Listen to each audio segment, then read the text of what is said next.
Number 7. I feel like everything's gonna work out fine. Well, that's not ideal. You know what's sad, Nick? What's that, Joe? After 4 movies of tug of war for the throne of Asgard, Thor and Loki went through the literal end of the world in Ragnarok, and then for a moment, just a moment, they had peace.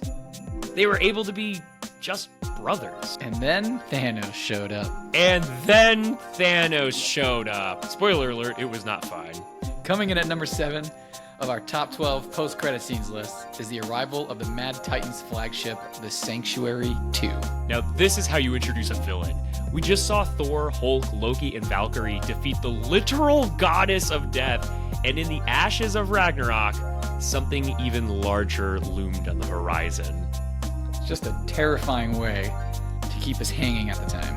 Yeah, this post-credit scene stands out for a few reasons. Like many that came before it, this scene teases the next movie, but unlike other post-credit scenes, this one doesn't just tease what comes next in the movie, it teases a tone shift. Thanos is coming, and he is not messing around. Ragnarok succeeded as one of Marvel's funniest movies to date.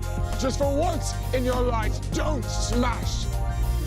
Big monster! It was good times, and it was fun. And then Infinity War gets teased. And it is not fun. It is very not fun. Exactly. Similar to Ant-Man's credit scene where Loki finds Kang or Victor Timely, this scene shows us the story is about to take a dark turn. Super dark. Such a wild transition from Ragnarok to Infinity War. And this scene is the connection. In the theater, I remember just screaming, "Oh, Language." There was something about this moment whereas other post-credit scenes, the audience is yeah, most of the time. I remember comic book nerds just yelling at the top of their lungs. They're so excited. And then this scene happened, and there was something so dreadful about it. People were still excited, right? People were hyped, but in a different way. Right. It's just the nervousness of not knowing, but knowing that it's just all downhill from here. And just like you said, a tone shift. Yeah. And you know what it is? It's the very simple idea of something much larger has shown up, right? A much bigger problem. It's the sheer size of the Sanctuary 2 compared to the Statesman that they're writing it, right? The Statesman is holding all of the inhabitants of Asgard, right? Not a place, it's a people, but it's the entire population of all Asgardians at this point, which granted, after what happened in the movie, probably not nearly as many, but still a lot of people. An entire civilization is in this ship, and then all of a sudden something bigger just arrives behind it, and there's something about that idea that is terrifying. You know what it reminds me of? It reminds me of Jaws.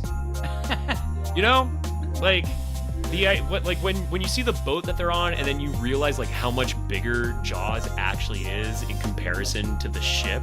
It's exactly that moment, where the monster is right there, and you come to appreciate how actually enormous the monster is. It's the Jaws effect. This post-credit scene has a Jaws effect.